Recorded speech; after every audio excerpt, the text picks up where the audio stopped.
Hi guys, welcome back to the Forgetful Scholar, and let's chat about books, but this week's going to be a little different. I decided to do, what was it called? The mid-year book freak out tag 2024, and I know I'm a month late, but I'm a month late, but honestly I wasn't going to do this tag until this week came up, and I just didn't read. I didn't feel like reading anything. It's not a reading slump per se, it's just I looked at all my TBR lists, digital, physical, all of them, and I was just like, I don't feel like reading that. And if you're a mood reader, you totally get it, right? So this list probably not going to have a lot of satisfying answers because I don't really give a shit about like new releases, things like that. Not really. I mean, I really enjoy indie writers, or if I do get a traditional published book, it's usually a writer I already really enjoy, and I follow them on, insert social media here because we're, whatever. Or I enjoy, thrift shopping for my books, so I'm not really good about what the new releases is, what is turned into a movie, what's not, things like that. So I hope it's not going to be too boring for you guys. So the first question, best book you've read so far in 2024. And this one, again, you guys are probably gonna be like, what the? I have to say it's a reread. Defy Not the Heart, Sheffield Knights, Book 1 by Johanna Lindsay. And it's one of my all-time favorites. It's a 5-star. It's a medieval romance. And I just love it so much. And I've revisited this book a lot of times, and I did revisit a couple, like a month ago or so. So yeah, sorry. Again, when I read a traditional Polish book, it normally, for the most part, it's like decades old.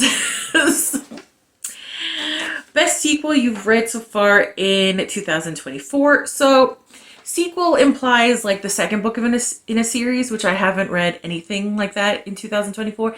I have read like book 3, book 5, things like that. So my answer to that would be Skeleton Under the Stairs, Beyond the Veil, book 3 by K.M. Avery. I just really liked it. And, if we're doing sequel as in not the first in a series, okay, if we're doing sequel, like it has to be book 2. I didn't read any so far. But yeah, that's the one I like the best. New release you haven't read yet, but wanted to. So this, I tried to, with this question, I looked up, new releases that are coming out and see if I would be interested in any of them. And this one, Peking Duck and Cover, Noodle Shop 10 by Vivian Chen is coming out later on this year. And I'm not that far into the series yet, but I'm still happy that the Noodle Shop mysteries are continuing. Okay. I'm happy that the Noodle Shop mysteries are continuing, and I really like them. So I think I've read up to book 4. So I am happy that they keep going, and I am excited that number 10 is coming out, even though I probably won't get to read it 2024, but still. Most anticipated release for the second half of 2004. Oh, I just did that one. No, that's basically the same answer. That's why I was like, wait a minute, did I? Same answer. Anyway, book 10, Noodle Shop, book 10. Okay. Biggest disappointment. The 4-Day Fake Out with a West Oaks Hero, book 3 by Hannah Shield. This one is the biggest disappointment for me because contemporary romances aren't really my thing when it comes to romance genres. It is rare when I find one I liked, and Hannah Shield has wrote 2 that I really enjoy. Really, really like them. So book 3 was a bit of a disappointment, even though it was a second chance romance, and I freaking hate those so much. I hoped I would have liked it, but I didn't. It's okay, I still like Hannah Shield. It's just, I'm a picky bitch. Hey, I'm reading it, I'm consuming it, I get to be a picky bitch about it. Biggest surprise, The Lemon Drop Kid by Josh Landon. Because I really hate second chance romances. And this is a second chance romance, a contemporary Gauge, second chance romance, boy love, second chance romance. And I freaking loved it. And I was really surprised because, again, I freaking hate second chance romances. I don't really like contemporary romances, but boy, did I really love this one. So that one was a huge surprise for me. But a happy surprise. New favorite author. So this... Okay, I have a couple of answers for this. Hannah Shield, because, again, contemporary. I read 4 of her books. 2 of them I liked, 2 of them I hated. For me, for contemporary, that's a really good ratio. So I'm enjoying her. K.M. Avery, I believe I started it this year. It might be on the cusp. They're an indie author. They do like boy love, romance, monster love, fantasy, romance, urban fantasy, romance, mystery. They cover a lot, but I enjoy the writing style. I believe it was 2024, maybe on the cusp. I really have been enjoying their books. And the thing is, I put Vivian Chan on this because I love her noodle shop thing, her books, things. Books, I'm talking about books. I don't remember when I started reading her. It might be in 2023, so she's kind of like, I wanted to put V.E. Schwab on this because I really loved their fantasy, A Darker Shade of Magic. Because I really don't like fantasy, so the fact that I liked it, wow, but I only read 1 of their books. So good conscience, I couldn't just be like, oh my god, yeah, the best. Because, yeah, I only read like 1 of their books. But they're like honorable mentions. Can we see that? Honorable mentions? Okay. Where am I? Okay. The newest fictional crush. See, I don't do that. I don't really read books and be like, oh my god, I have a total crush on him.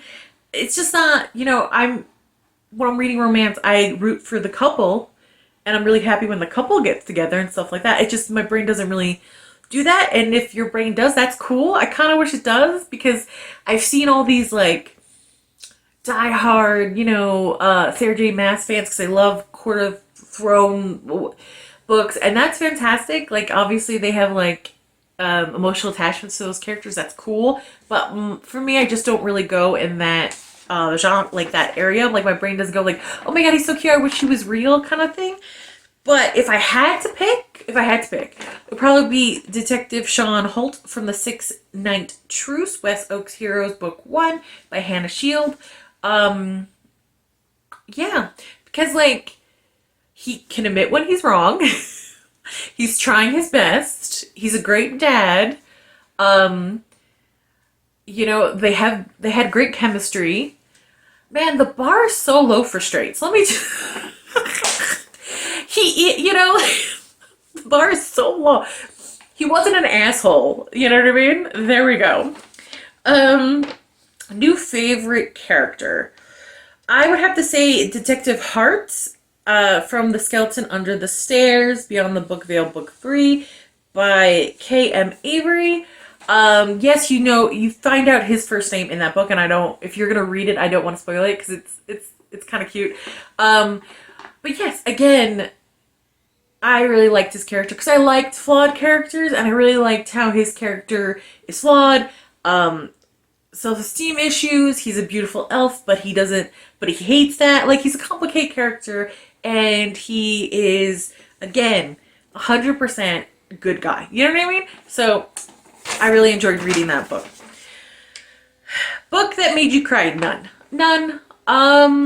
Some books give me the feels, but full on, like, cry? No, I haven't read any books like that. Book that made you happy? Well, I read romance because there's happy endings, and you feel like happy and satisfied when you're done with the book. You're like, oh yay, happy ending, Prince Charming and Cinderella got together. That's wonderful. So a lot, but I think one that stands out was The Familiar by Leigh Bardugo, because it just reminded me how much I love reading mythology, and things like that. I don't know if you could tell. And that's just one shelf, and then I have another shelf of myths, and then I have a shelf up there with contemporary myths. So I do enjoy myths, and I haven't read any in a very long time. And The Familiar just reminded me how much I enjoyed that kind of like that kind of genre. It's just sort of, I think that's one of the genres that sparked my love of reading in the first place. You know, the Hercules myths, you know, like, things like that. Egyptian myths, especially, I really enjoy. So for me, that book really hit a chord because it just reminded me of a genre that I haven't read in a really long time that I absolutely adore. So that's why that one's there. Favorite book to movie adaptation that you've seen so far this year? None, nothing. Has there been? I mean, I haven't. There's that one book movie that everyone thought Taylor Swift wrote it, but it wasn't. What was it? I'll put the name here, I guess. But I didn't see it. So I didn't read the book, couldn't see it. So like that's the only book to movie adaptation I think so far this year. So none. Argyle. I knew I would get it eventually. I think that's the only book to movie adaptation I heard from this year. But I didn't read the book, didn't see it, so I would have to say none. I'm a boring ass person. What can I say? Favorite post you've written this year? None? Nothing? Is this actually a question? I was so surprised this was a question. Who gives a shit about my post? This is about the books we read in the year. Like, who gives a shit? I barely post anything, and if it does, it's usually my dog because he's a cutie and the world needs to see how cute he is. Wow, why did I say that all in one sentence? Okay. The most beautiful book you bought this year? Again, The Familiar by Leigh Bardugo. The sprayed edges, the attention to detail inside the hardcover, just absolutely gorgeous. Do I want more books? Not just fantasy books, not just romantasy books, but like other books have sprayed edges and attention to artistic details within the book itself. Yeah, I think that'd be great. Romance books, mystery books, hell, textbooks. I think it will be fun. We are very visual creatures, so why not have fun with it, you know? But I would have to say that's the only one. Again, thrift stores, things like that, and the older books don't tend to have spray edges and things like that. Although there are some romance books that have the most beautiful step backs that I wish step backs would come back.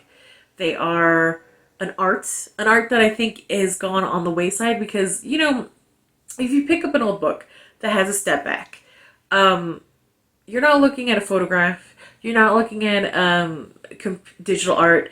That is an oil painting that was transferred onto the book. So it's originally an oil painting of like human figures in an embrace that later becomes the step back, you know? So I'm afraid that art is kind of being lost. Oil painting and figure painting is kind of human anatomy, really. Painting is going on the wayside, and that's sad, you know? It's such a beautiful art form, and like it's an art form that has lasted hundreds of years. It's kind of sad to think it's going away.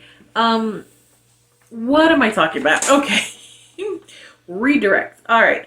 What book do you really need to read by the end of this year? I really want to, like, need to. No, I don't have like the itch. I have to read this book. Do I want to? Yes, I want to read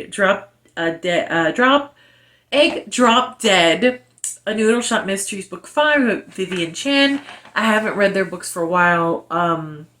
The Noodle Shop books for a while, and I really want to get back into them. I want to finish up the series in time to get number 10. Am I probably going to get number 10 anyway and just put it on my TBR shelf until I get to that point? Probably. But need to? No. Want to? Yes. I find that there's very few books that I need to read, and I kind of miss that. Like when I first started reading romance, I would stay up all night until the book was finished. I would have to get, the next book in the series, because a lot of Johanna Lindsay's books, they're like families, you know what I mean? So one book would be of, Uncle James. The next book would be his little brother, Anthony, and the next book, like their niece, you know what I mean? So I kind of miss that. I miss that, oh my God, I have to read it or I'm just gonna die kind of feel to the books I read, and I see a lot of people have those emotions for those books, like the ACOTAR book series. I never got into them. Again, fantasy tropes, and I know it's romantasy, but fantasy, they have a lot of tropes that just annoy the shit out of me, and that's just personal. That has nothing to do with anybody else, and I probably gonna get hate for this, but I don't enjoy Sarah J. Maas's writing style personally. I feel like she's a little too. Sometimes it felt like she just had a page quota. Unfortunately, that's just my opinion. I know people love her. They love the ACOTAR books. That's lovely. But that happens. Like when the Twilight books first came out, I did not enjoy them. I personally don't think they're romance books. They, for me, read a lot more like YA books or new adult books, and that's fine. That's absolutely fine. But they just don't read like romance. And if you think they are, that's fine. I would urge you to read a romance by Lisa Kleypas or Johanna Lindsay, Mary Below, things like that.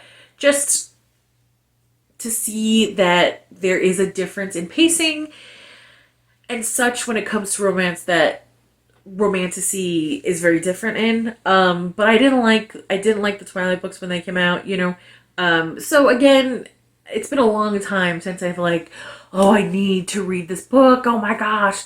And I kind of wish I got that again. I got that a little bit with Winter and Snow by C.S. Poe, that series, and Griffin and Winterborn from Jordan L. Hawk, that series really captivated me a lot, but that wasn't within this year. I know for certain that wasn't within this year, but I think those were the last couple books I'm like, I have to keep going. What's going to happen next? Oh my gosh, especially the Jordan L. Hawk series. I really love that one. But again, not this year. So far this year, not so much. Would I love to? Absolutely. But we'll see what happens. Anyway, I don't want to, but it's time for me to get back to the real world. Like, comment, and subscribe, and I'll see you later. Bye.